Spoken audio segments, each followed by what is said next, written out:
Hello, അസ്സലാമു അലൈക്കും. എല്ലാ കൂട്ടുകാർക്കും നമ്മുടെ പുതിയൊരു വീഡിയോയിലോട്ട് സ്വാഗതം. അപ്പോൾ എന്തൊക്കെയുണ്ട് എല്ലാവരുടെയും വിശേഷങ്ങൾ? എല്ലാവർക്കും സുഖമാണെന്ന് വിചാരിക്കുകയാണ്.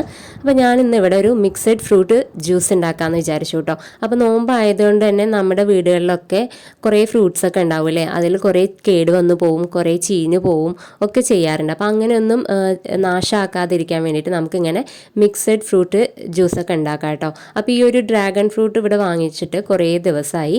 അത് മാത്രമായിട്ട് ജ്യൂസ് ഉണ്ടാക്കി കഴിഞ്ഞാൽ കുട്ടികൾക്കൊന്നും ഇഷ്ടാവുന്നില്ല കേട്ടോ. അതുകൊണ്ട് ഞാൻ അതിലോട്ട് സപ്പോട്ട പഴുത്തത്, ഇവിടെ സപ്പോട്ട നന്നായിട്ട് പഴുത്തിട്ടിരിക്കുന്നുണ്ട്, ഇനി അത് വെച്ചാൽ അതും കേടായി പോവും. അതുപോലെ തന്നെ അനാറ് വാങ്ങിയതിൽ ഒരെണ്ണം അളിഞ്ഞിട്ട് പോയിട്ടോ. ഇനിയിപ്പോൾ മറ്റേതും കൂടെ കേടുവരുത്തി കളയണ്ടെന്ന് ഞാൻ വിചാരിച്ചു. അപ്പോൾ അതും കൂടെ ഞാൻ ഈ ഒരു മിക്സഡ് ഫ്രൂട്ട് ജ്യൂസിലേക്ക് എടുക്കുന്നുണ്ട് കേട്ടോ.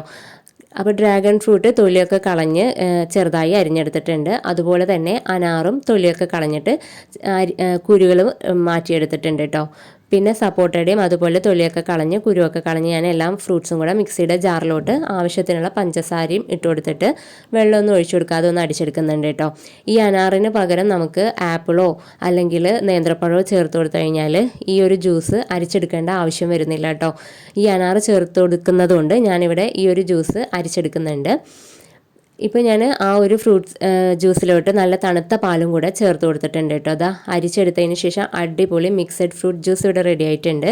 അപ്പോൾ ഇഷ്ടമായാൽ എല്ലാവരും ഒന്ന് ട്രൈ ചെയ്ത് നോക്കുക. അതുപോലെ തന്നെ നമ്മുടെ ചാനൽ ഒന്ന് സബ്സ്ക്രൈബ് ചെയ്യുക, ലൈക്ക് ചെയ്യുക, ഷെയർ ചെയ്യുക. ഇൻഷാ അല്ലാഹ് നമുക്ക് അടുത്തൊരു വീഡിയോയിൽ കാണാം.